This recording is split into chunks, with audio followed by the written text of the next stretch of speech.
Ito. Yung round na ni K-Ram, sabi niya, teka lang, shoutout muna ako. Naglabas ng phone, shoutout. Pero nasa likod ako ni K-Ram eh. So nakikita ako, wala talaga siyang shoutout. Tinitignan niya yung rounds niya. Tangin mo, K-Ram. Ayun,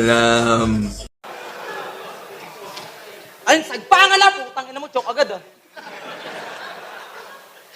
Wait lang, mag-shoutout muna ako. Gago.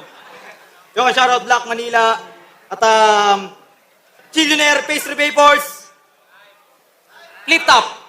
Salamat sa inyo. Meanwhile,